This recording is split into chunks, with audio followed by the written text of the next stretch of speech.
Hello, नमस्कार. MPSC classmate या YouTube चॅनलवर तुम्हा सर्वांचं परत एकदा स्वागत आहे.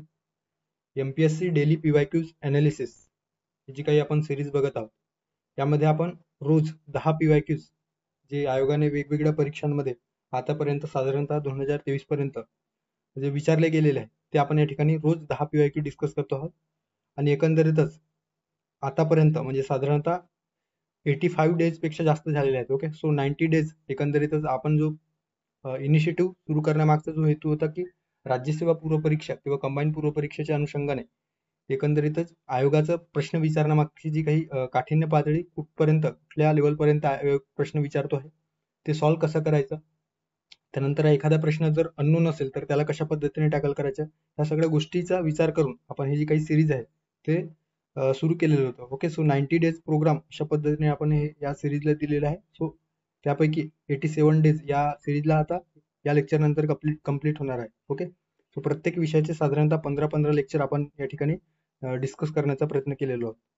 सो या लेक्चरमध्ये आपण डे 87 या दिवशी सामान्य विज्ञान या विषयाअंतर्गत प्रश्नांची 14वी सिरीज, ओके, PYQची 14वी सिरीज बघणार आहोत. आणि या लेक्चरमध्ये बऱ्याच गोष्टी आपल्या सामान्य विज्ञान अंतर्गत रिवाइज होणार आहे. सो तुम्ही शेवटपर्यंत नक्की बघावा. आपण सायन्स संदर्भाने या ठिकाणी डिस्कस करणार आहोत. ओके, सो सुरू करूयात.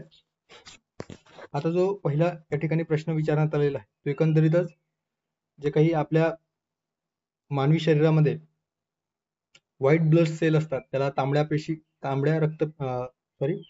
पांढऱ्या रक्तपेशी म्हटलं जातो. ओके, सो त्या संदर्भाने या ठिकाणी प्रश्न विचारलेला आहे. आणि एकंदरीतच जे काही प्रश्न आहेत ते कंबाईन पूर्व परीक्षा गट क पूर्व परीक्षा 2022 मध्ये विचारण्यात आलेला प्रश्न. खालीलपैकी कोणत्या प्रकारच्या तांबड्या रक्तपेशीची टक्केवारी निरोगी मनुष्याच्या रक्तामध्ये सर्वात कमी असते, अशा पद्धतीने या ठिकाणी प्रश्न विचारले गेलेले आहेत. ओके, सो पांढऱ्या रक्तपेशी अर्थात WBC संदर्भाने या ठिकाणी प्रश्न विचारले गेलेले आहे की जे काही WBC चे वेगवेगळे प्रकार आहेत त्यापैकी सर्वात कमी जो काही मानवी रक्तामध्ये आढळणारा प्रकार कुठला दिसून येतो, अशा पद्धतीने विचारण्यात आलेला प्रश्न आहे. Lymphocyte, monocyte, इसिनोफिल्स, basophils. Okay, so lymphocyte, monocyte, इसिनोफिल्स आणि बेसोफिल्स हे जे काही व्हाईट ब्लड सेलचे वेगवेगळे प्रकार आहेत. सो त्यामध्ये या ठिकाणी जे इमेज दिलेला आहे त्याच्यावरून व्हाईट ब्लड सेलचे दोन प्रकारात डिव्हिजन केलं जात आहे. एक ग्रॅन्युलोसाइट आणि अग्रॅन्युलोसाइट. ग्रॅन्युलोसाइट म्हणजे काय, तर ज्या पांढऱ्या रक्तपेशीचे जे काही प्रकार आहेत त्याच्यामध्ये ग्रॅन्युल्स दिसतात. ग्रॅन्युल्स म्हणजे हे छोटे छोटे बारीक या ठिकाणी असे जे ग्रॅन्युल्स आहेत त्यावरून त्याचे ग्रॅन्युलोसाइट आणि अग्रॅन्युलोसाइट दिसतात. ओके, सो सूक्ष्मजीवांपासून संरक्षण करण्यासाठी हे जे काही ग्रॅन्युलोसाइट असतात, ओके, या ठिकाणी देखील आपल्याला ग्रॅन्युलोसाइट दिसून येतात. सो ग्रॅन्युलोसाइट्स मध्ये न्यूट्रोफिल, इसोनोफिल्स आणि बेसोफिल या 3 व्हाईट ब्लड सेलच्या उपप्रकारांचा समावेश होतो. तर अग्रॅन्युलोसाइट्स मध्ये मोनोसाइट्स आणि लिम्फोसाइट यांचा समावेश होतो आहे. ओके, आता जे काही पांढऱ्या रक्तपेशी आहेत तर पांढऱ्या रक्तपेशी एकंदरीतच आपणा सर्वांनाच माहिती आहे की शरीराचे जे काही रोगप्रतिकारक क्षमता आहे ती क्षमता डेव्हलप करण्यासाठी या WBC ची महत्वाची भूमिका असते. याचे वेगवेगळे प्रकार आपल्याला दिसून येतात. त्यापैकी 5 मुख्य प्रकार आपण या ठिकाणी डिस्कस करणार आहोत. आणि एकंदरीतच 5 मुख्य प्रकारामध्ये जे काही WBC आहे ते डिवाइड केले जातात. एक आहे न्यूट्रोफिल्स, लिम्फोसाइट्स, मोनोसाइट्स, इसोनोफिल्स आणि बेसोफिल्स. ओके, सो न्यूट्रोफिल्सचे जे काही प्रमाण आहे आपल्या व्हाईट ब्लड सेलमध्ये ते साधारणतः 40 ते 60% म्हणजे सर्वाधिक. जर प्रश्न विचारला की सर्वाधिक कुठल्या पांढऱ्या रक्तपेशीमध्ये कुठल्या प्रकारांचा समावेश किंवा सर्वाधिक कुठल्या घटकाचा या WBC मध्ये समावेश होतो, तर ते लक्षात ठेवा न्यूट्रोफिल्स. ओके, साधारणतः 40 ते 60% दरम्यान. आणि या न्यूट्रोफिल्स मध्ये ग्रॅन्युल्स असतात. सोबतच या बॅक्टेरियल पासून संरक्षण वेगवेगळे बॅक्टेरिया किंवा सूक्ष्मजीव असतात. सो त्याच्यापासून संरक्षण करण्यासाठी हे जे काही न्यूट्रोफिल्स आहेत ते विशिष्ट द्रव स्त्रवत असतात. आणि एकंदरीतच या न्यूट्रोफिल्सच्या द्वारे जे काही बॅक्टेरियाज आहेत किंवा सूक्ष्मजीव आहेत, ओके, जे विशेषतः आपल्या शरीराला मानवी शरीराला हार्म करतात, सो त्यांना गिळंकृत करण्याचे कार्य या न्यूट्रोफिलच्या माध्यमातून केलं जातो आहे. आणि त्यालाच या ठिकाणी फॅगोसाइटोसिस प्रक्रिया म्हटलं जातो आहे. ओके, सो फॅगोसाइटोसिस प्रक्रिया माध्यमातून या प्रक्रियेच्या माध्यमातून न्यूट्रोफिल्स हे सूक्ष्मजीवांना गिळंकृत करतात.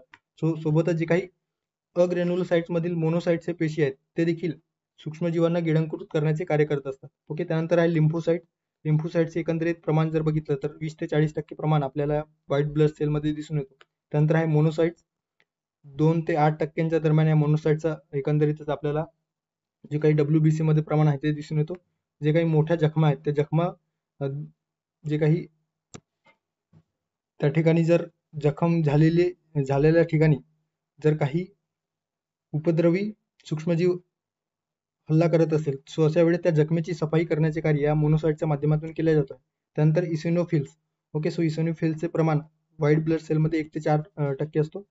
परजीवींच्या आणि काही एलर्जिक प्रतिक्रिया विरुद्ध लढण्याचे कार्य या इसिनोफिल्सच्या माध्यमातून केले जातं. ओके, सो एलर्जिक जे काही कंडिशन आपल्या शरीरामध्ये वेगवेगळ्या वातावरणामध्ये तयार होतो, सो अशा वेळेस जर आपण बाहेर गेलं तर आपल्याला एखादा जर वातावरण सूट जर नाही झालं तर अशा वेळेस आपल्या शरीरामध्ये खाज होणे किंवा वेगवेगळ्या प्रकारे जे आहेत ते रिॲक्शन, सो त्याचा जे काही प्रभाव आहे ते एकंदरीतच या इसिनोफिल्सच्या माध्यमातून आपल्याला दिसून येतो. ओके, त्यानंतर बेसोफिल्स. ओके, जे आयोगाने या ठिकाणी प्रश्नात विचारलेलं आहे.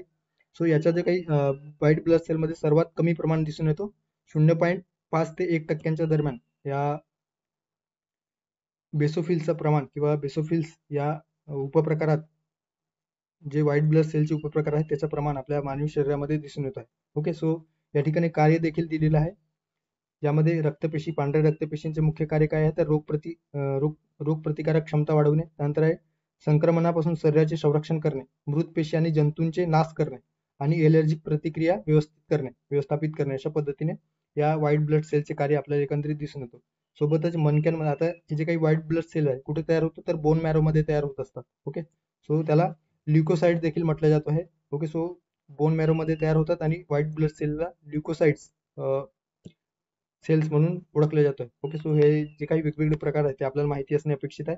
सो या प्रश्नाचा योग्य पर्याय असणार आहे बेसोफिल्स, पर्याय क्रमांक 4.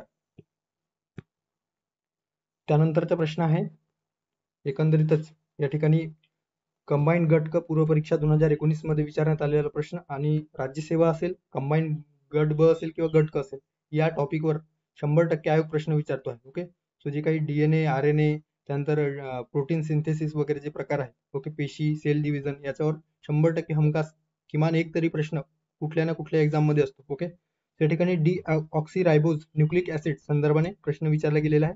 तर त्यामध्ये DNA आणि RNA. ओके, DNA अर्थात काय तर डीऑक्सीरायबो न्यूक्लिक ऍसिड आणि RNA म्हणजे काय तर रायबो न्यूक्लिक ऍसिड यांच्यातील मूलभूत फरक खालीलप्रमाणे अशा पद्धतीने या ठिकाणी दिलेला आहे.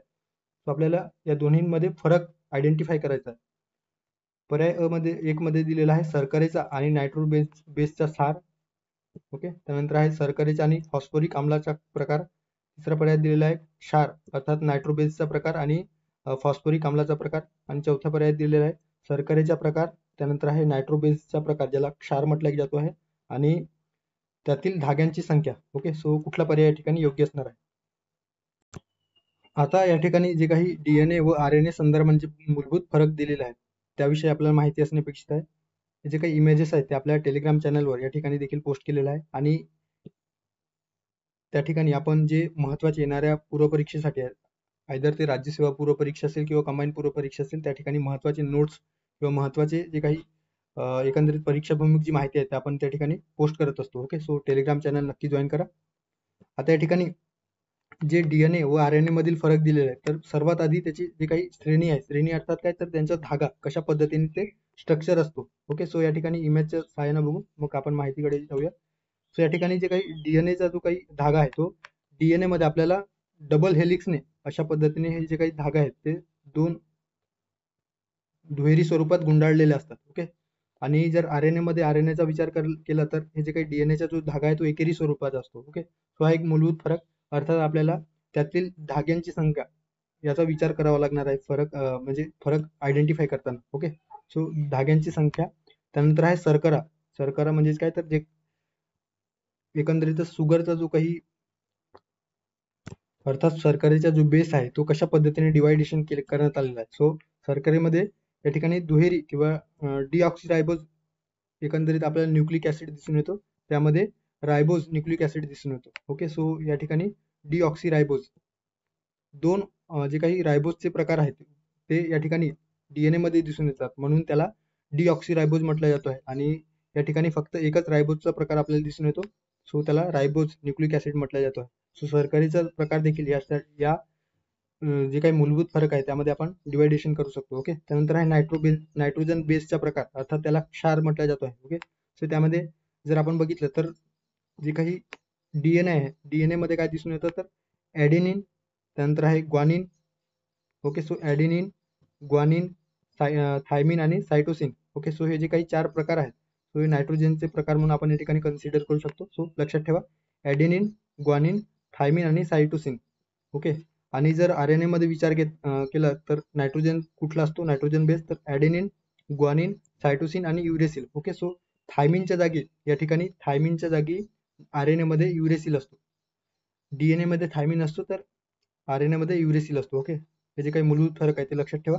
नंतर आहे स्थान कुठं असतो तर न्यूक्लियस मध्ये डीएनएचा स्थान असतो. ओके, जे काही कोशिका द्रव्य आहेत त्याला पेशी द्रव्य म्हटलं जातं, त्या ठिकाणी या डीएनए असतात. आणि न्यूक्लियस आणि न्यूक्लियसच्या बाहेर देखील सायटोप्लाझम मध्ये जे काही रायबोझोम्स आहेत किंवा एकंदरीतच जे काही रायबोज आहेत, आरएनए आहेत ते सापडतात. ओके, सो न्यूक्लियस आणि सायटोप्लाझम सोबतच रायबोझोम्स मध्ये देखील असतात.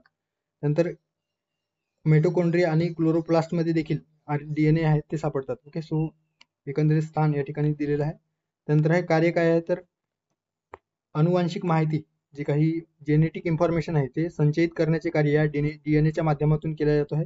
तर आरएनए काय करतो तर जे काही डीएनए मध्ये जे अनुवांशिक माहिती आहे ते प्रथिन संश्लेषण करताना त्याचे सिंथेसिस करताना ते कार्य करत असतो आणि माहिती वाहून नेण्याचे कार्य या आरएनएच्या माध्यमातून केलं जातं. ओके, सोबतच अनुवांशिक माहितीची प्रत तयार करण्याचे कार्य ज्याला डीएनए रेप्लिकेशन म्हटलं जातं. ओके, सो डीएनए रेप्लिकेशन करण्याचे कार्य या आरएनएच्या माध्यमातून केलं जातं. ओके, सो अशा पद्धतीने या ठिकाणी जी काही बेसिक डिफरन्स आहे ते आपण या ठिकाणी बघितलेलं आहे. ओके, सो या ठिकाणी शर्करेच्या व नायट्रोजन बेसचा प्रकार डिफरन्स आहे का, आहे, पण ते आपल्याला या ठिकाणी मूलभूत फरक आपल्याला अधिक अप्रोप्रिएट आन्सर या ठिकाणी फाइंड आउट करायचा आहे. ओके, सो शर्करेच्या व फॉस्फोरिक आम्लाचा प्रकार, सो फॉस्फोरिकचा या ठिकाणी संबंध नाही. त्यानंतर आहे नायट्रोजन बेसचा व फॉस्फोरिक आम्लाचा प्रकार आणि या ठिकाणी दिलेला आहे शर्करेचा प्रकार, नायट्रोजन बेसचा प्रकार आणि त्यातील धाग्यांची संख्या. ओके, सो धाग्यांची संख्या अर्थात जे काही श्रेणी आहेत सो त्या संदर्भाने या ठिकाणी बघितलेलं आहे. डीएनए जे आहे ते डबल हेलिक्सने जोडलेले असतात, तर जे आरएनए आहेत ते सिंगल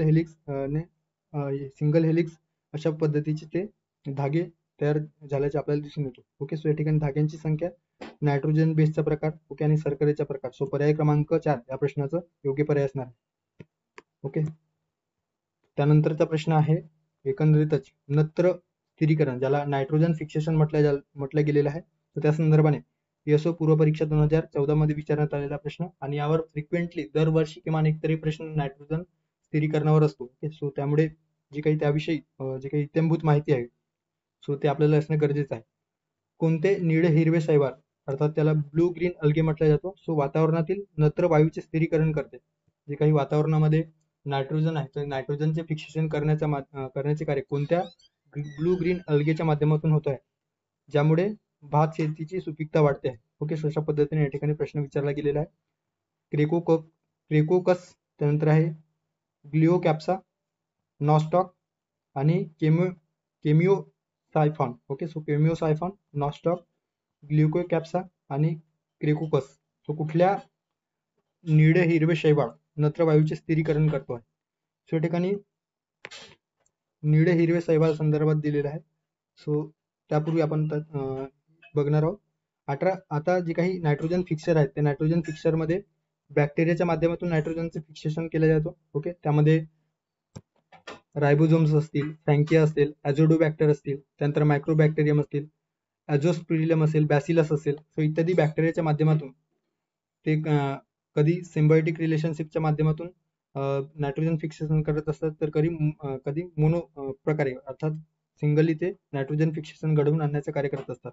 त्यानंतर आर्किया. ओके, सो आर्कियामध्ये मिथानोकोकलस. ओके, सो मिथानोकोकेलस, त्यानंतर आहे मिथानोबॅक्टेरियलियस आणि मिथानो मायक्रोबायलियस. सो आर्कियाच्या माध्यमातून देखील नायट्रोजन फिक्सेशन केलं जातं. आणि सायनोबॅक्टेरिया अर्थात काय तर जे काही ब्लू ग्रीन अल्गे आहे ज्याला निळे हिरवे शैवाल म्हटलं जातं, सो त्यामध्ये ॲनाबेना, नॉस्टॉक, टॉलिफॉर्थ्रिक्स आणि एनाबेनॉप्सिस. ओके, सो एनाबेनॉप्सिस अशा पद्धतीने हे जे काही बॅक्टेरिया आहेत, सायनोबॅक्टेरिया, त्याचे प्रकार आपल्याला दिसून येतात. त्या ठिकाणी आपल्याला सायनोबॅक्टेरिया संदर्भात विचारलं गेलेलं आहे. सायनोबॅक्टेरियामध्ये जे प्रकार आहेत त्याच्यामध्ये ॲनेबेनिया, ओके, त्यानंतर आहे नॉस्टॉक, ॲसिलोटोरिया आणि ओके, सो ॲसिलोटोरिया असे 3 प्रकार आपल्याला दिसून येतात आणि इतरही आहेत. ओके, ज्यामध्ये टॉलिफॉर्थ्रिक्स. ओके, सो अशा पद्धतीने या ठिकाणी दिलेलं आहे.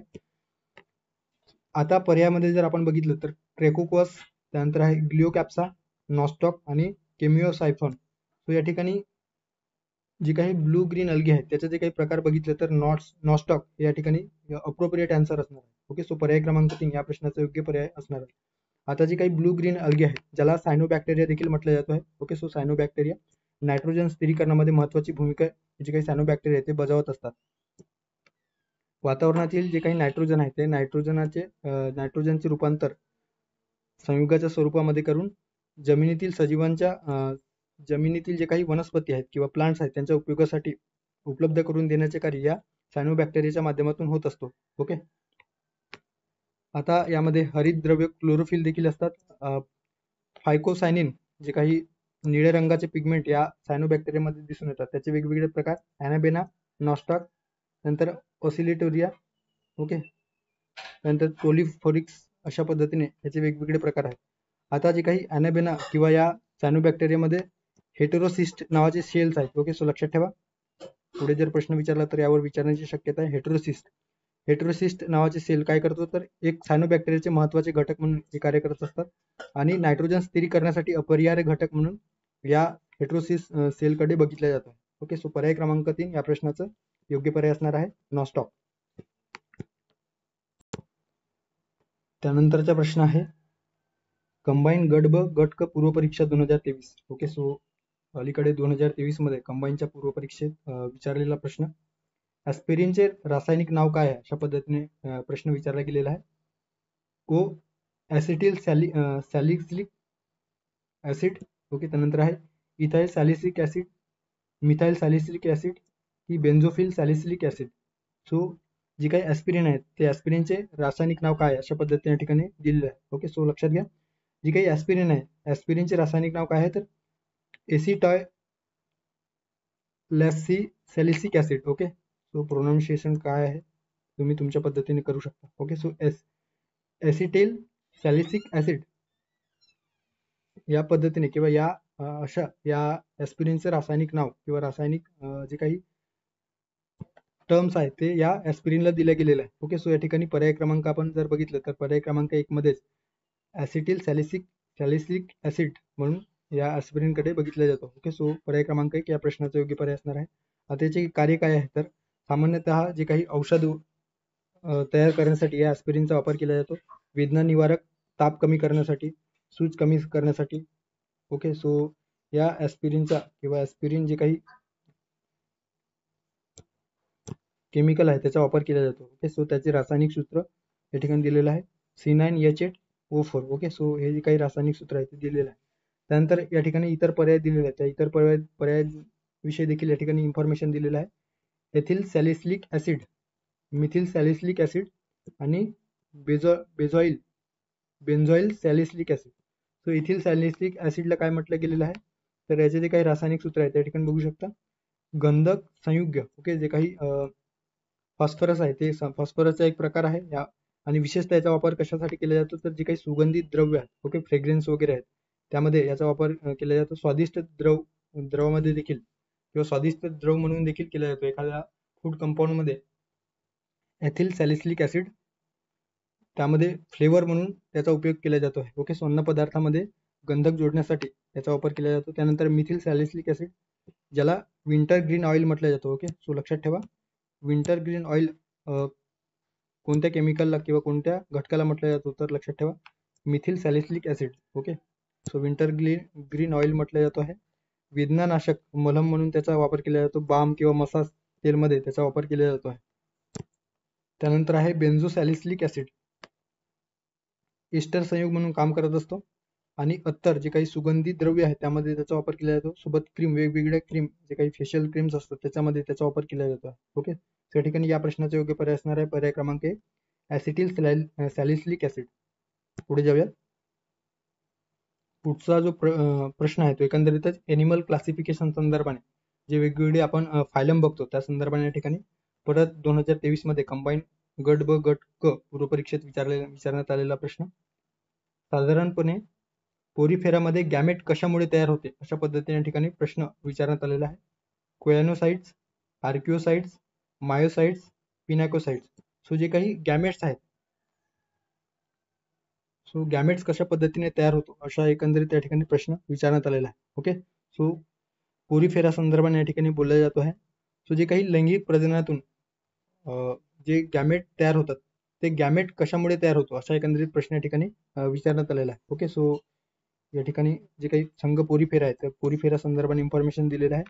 या पोरीफेराला मोस्ट प्रिमेटिव्ह प्राणी म्हटलं जातो कारण सर्वात जुना प्राणी म्हणून या पोरीफेरा संघाकडे बघितला जातो. पेसिस्तर यांचे जे काही शरीर रचना कशी असते तर सेल्युलर लेवल सिस्टम किंवा सेल्युलर लेवल बॉडी असते, असिमेट्रिकल असतात. डिप्लोब्लास्टिक जर्म थर असतो. ओके, सो डिप्लोब्लास्टिक यांच्यामध्ये जर्मिनल थर आपल्याला बघायला मिळतो. देहगुह असणारे असतात का तर नाही, असिलोमेट असतात अर्थात देहगुह नसतं. ओके, पोकळी नसते त्यांच्यामध्ये.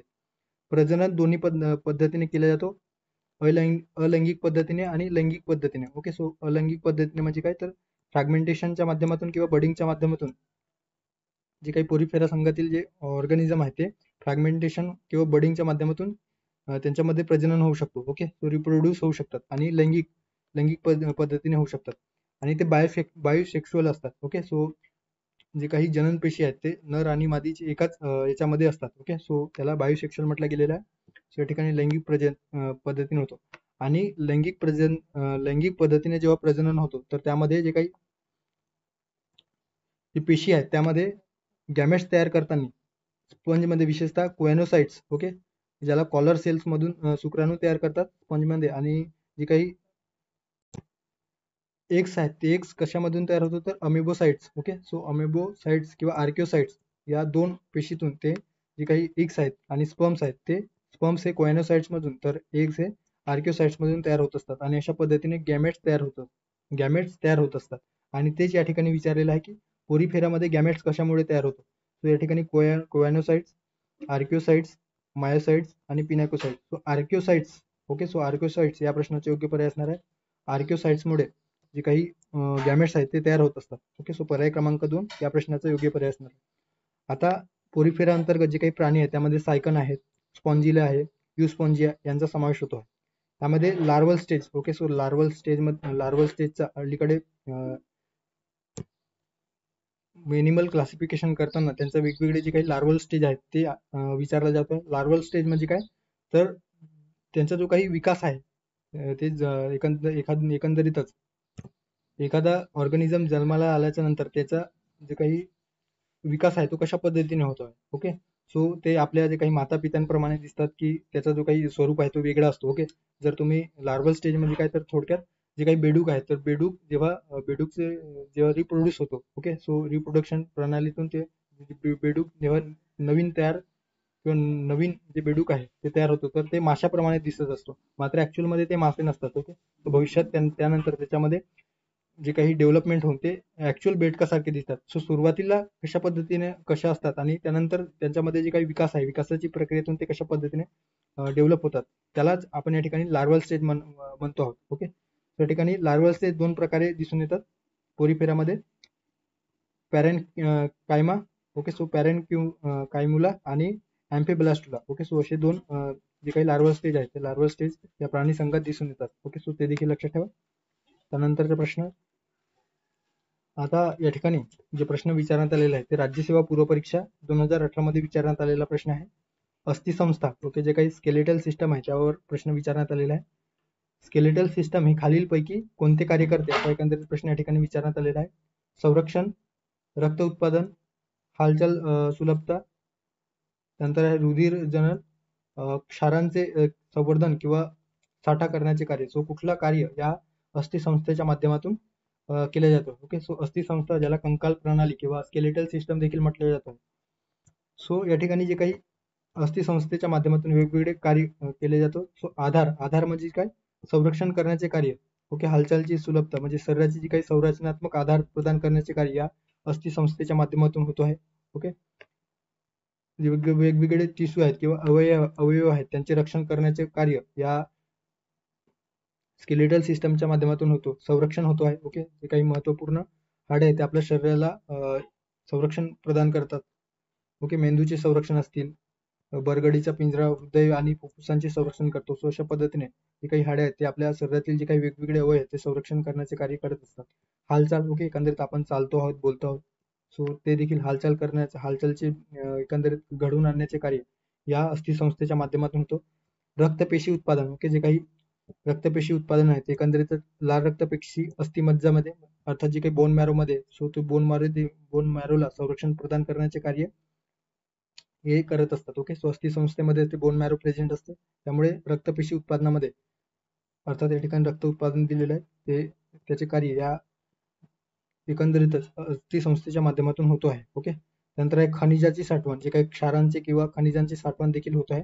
ओके, ज्यामध्ये कॅल्शियम असतील, फॉस्फरस साठी ते कार्य करत असतात. ओके, सो या ठिकाणी इन्फॉर्मेशन दिलेलं आहे, तुम्ही वाचू शकता. अंतःस्रावी नियमन, ओके, जे काही एंडोक्राईन ग्लान्स आहेत त्यांना नियमन आणि नियंत्रण करायचे कार्य या संस्थेच्या माध्यमातून केले जातो आहे. ओके, सो आधार देणे, संरक्षण घडवून आणणे, शरीराची हालचाल घडवून आणणे, शरीरामध्ये लाल रक्तपेशी किंवा जे काही रेड ब्लड सेल्स किंवा व्हाईट ब्लड सेल्स आहेत ते तयार करणे, खनिजांची साठवण करणे, जे क्षारांचे संवर्धन आणि साठ्याचे प्रमाण, अंतःस्रावी, ओके, सो घडवून आणणे हे या अस्थिसंस्थेचे महत्वाचे कार्य आहे. सो या ठिकाणी संरक्षण प्रदान करणे, रक्त उत्पादन, हालचाल सुलभता, त्यानंतर क्षारांचे संवर्धन आणि साठा. सो या ठिकाणी वरीलपैकी सर्व या प्रश्नाचे योग्य पर्याय असणार आहे पर्याय क्रमांक 4. ओके, त्यानंतर पुढे जाऊयात. पुढचा जो प्रश्न आहे तो एकंदरीतच या ठिकाणी ग्लुकोजचे रूपांतर इथिल अल्कोहोलमध्ये करण्यासाठी कोणते संप्रेरक वापरतात असा एकंदरीत प्रश्न विचारण्यात आलेला आहे. STI पूर्व परीक्षा 2016 मध्ये विचारण्यात आलेला प्रश्न. इन्व्हर्टेज, माल्टेज, डायस्टेज, झायमेज. ओके, सो ग्लुकोजचे रूपांतर जेव्हा इथिल अल्कोहोल मध्ये केले जातो त्यावेळेस कुठल्या संप्रेरकाचा वापर करून इथिल अल्कोहोल तयार केला जातो असा एकंदरीत प्रश्न या ठिकाणी विचारण्यात आलेला. ओके,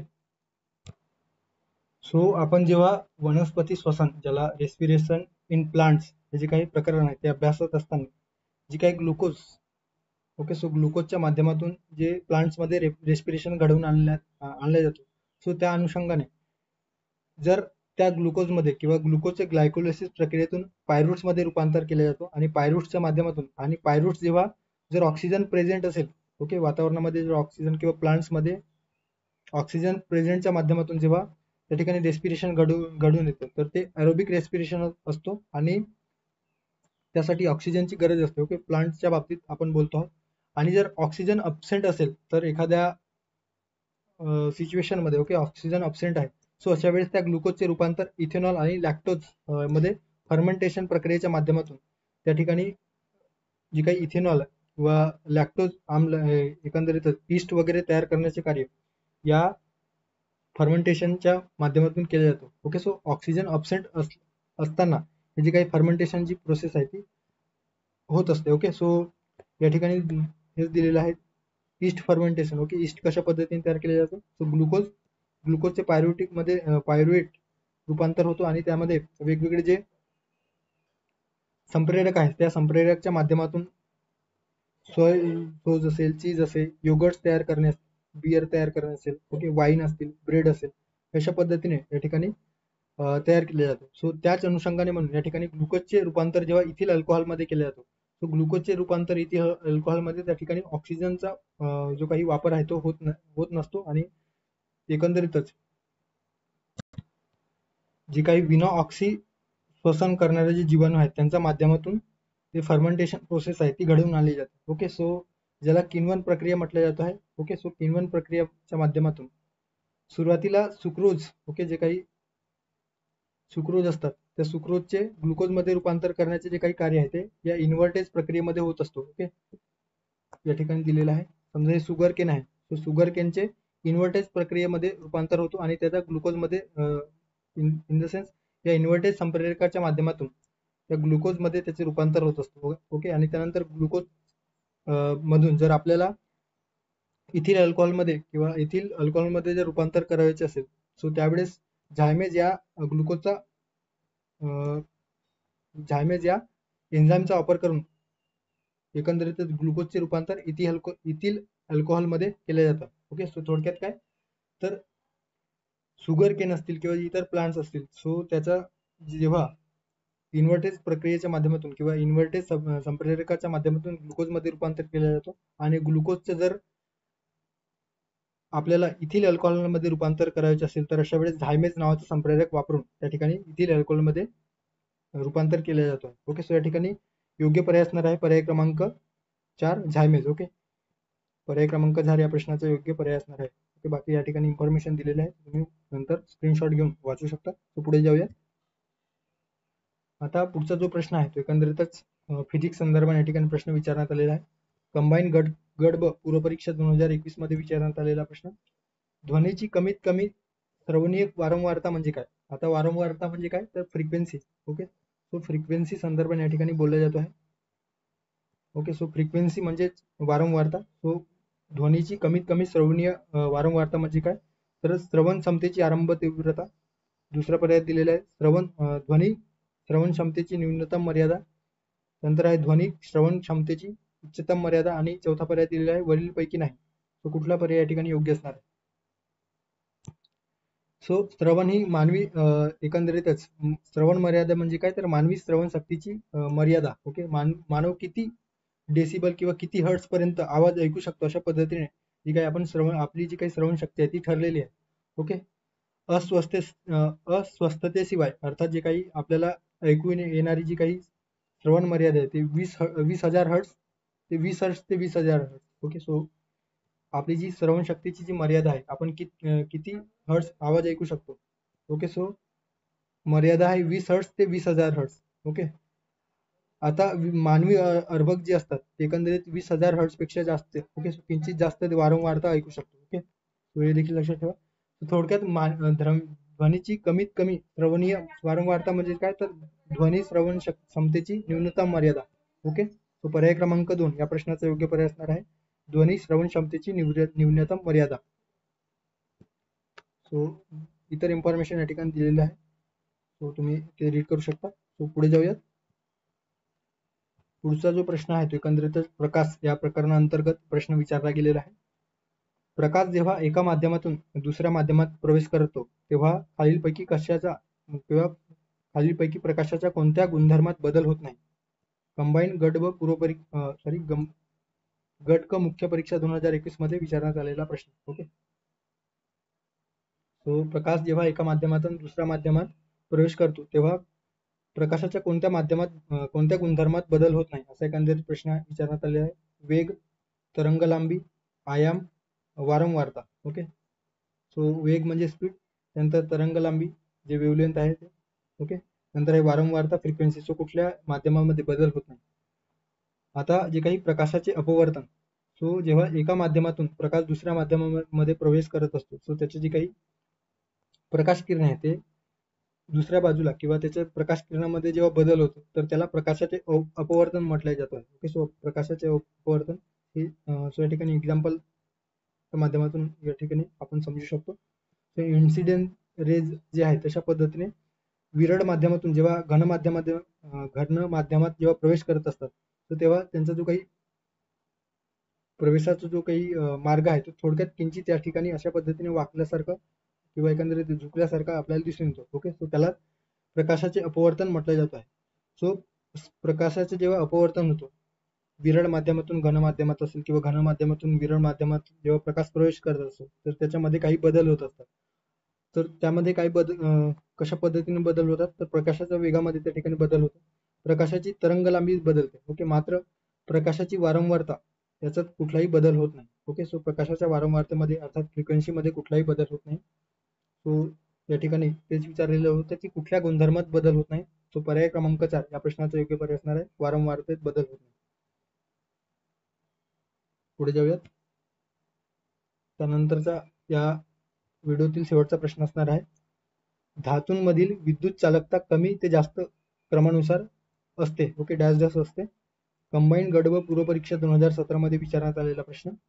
जे काही धातू आहेत ते कुठला धातू इलेक्ट्रिक इलेक्ट्रिसिटी कंडक्टिव्हिटीसाठी चांगल्या पद्धतीने वापरला जातो आहे. ओके, तर जी काही कंडक्टिव्हिटी प्रोसेस आहे तो कुठल्या धातूमध्ये इलेक्ट्रिकल किंवा एकंदरीत जो काही विद्युत आहे ते विद्युत कुठल्या धातूमध्ये चांगल्या पद्धतीने वाहून नेल्या जाऊ शकतो, अशा पद्धतीने या ठिकाणी प्रश्न विचारण्यात आलेला आहे. पर्याय दिलेला आहे AL, AG, CU. Okay, so aluminium, AG अर्थात चांदी आणि CU अर्थात copper. Okay, so aluminium, silver आणि कॉपर. त्यानंतर आहे ॲल्युमिनियम, कॉपर आणि सिल्वर.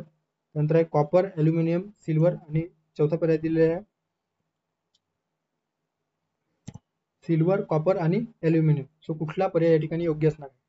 आता जी काही विद्युत संवाहकतेची जी एकंदरीतच क्रम या ठिकाणी दिलेला आहे. सो सर्वात वेगवान ते सर्वात कमी असा एकंदरीत क्रम या ठिकाणी दिलेला आहे. सो सर्वात वेगवान कुठल्या धातूमध्ये विद्युत जी काही फ्लोईंग आहे किंवा विद्युतची जी काही संवाहकता आहे ते सर्वाधिक दिसून येतो. सो चांदीमध्ये अर्थात सिल्वरमध्ये, या सिल्वरचे जे काही या ठिकाणी सिम्बॉल आहे ते AG म्हणून कन्सिडर केले जातो. सो सर्वाधिक चांदीमधून ते विद्युत प्रवाहित करत असतो अतिशय वेगाने. त्यानंतर आहे कॉपर अर्थात तांबे, दुसरा सर्वात संवाहक धातू म्हणून त्याचा वापर केला जातो. त्यानंतर आहे सोने. ओके, येऊ तांब्यानंतर सोने. त्यानंतर आहे ॲल्युमिनियम. ओके, सो या ठिकाणी आपल्याला 3च दिलेलं आहे. सो सर्वाधिक जे काही विद्युत प्रवाह आहे ते चांदीमधून फ्लो होत असतो. त्यानंतर आहे तांबे. ओके, सो कॉपरमधून आणि त्यानंतर आहे सोने आणि चौथा पर्याय आहे ॲल्युमिनियम. या ठिकाणी सोन्याच्या संदर्भात दिलेलं नाही. सो कमीकडून जास्त लावायचं आहे. सो ॲल्युमिनियम, त्यानंतर आहे कॉपर आणि चांदी. ओके, सो ॲल्युमिनियम अर्थात AL, त्यानंतर आहे कॉपर. ओके, कॉपर आणि त्यानंतर आहे AG अर्थात सिल्वर. अशा पद्धतीने कमीकडून जास्तीकडे किंवा कमी ते जास्त विद्युत जी काही कंडक्टिव्हिटी आहे ती होत असते. ओके, सो जर आपण प्रश्न बघितलं तर पर्याय क्रमांक 2 या प्रश्नाचा योग्य पर्याय असणार आहे ॲल्युमिनियम, कॉपर आणि सिल्वर. त्या ठिकाणी जे थर्मल किंवा इलेक्ट्रिकल कंडक्टिव्हिटी आहे ते दिलेलं आहे. ओके, सो मेटल्स दिलेले आहे आणि वेगवेगळे त्याचे जे प्रकार आहे ते दिलेले आहे. ओके, सो ते तुम्ही स्क्रीनशॉट घेऊन रीड करू शकता. सो पर्याय क्रमांक 2 या प्रश्नाचं योग्य पर्याय असणार आहे.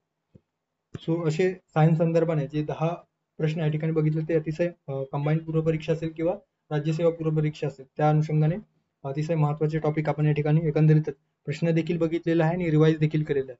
ओके, सो थांबूया या ठिकाणी, भेटूया पुढच्या व्हिडिओमध्ये. थँक्यू, धन्यवाद.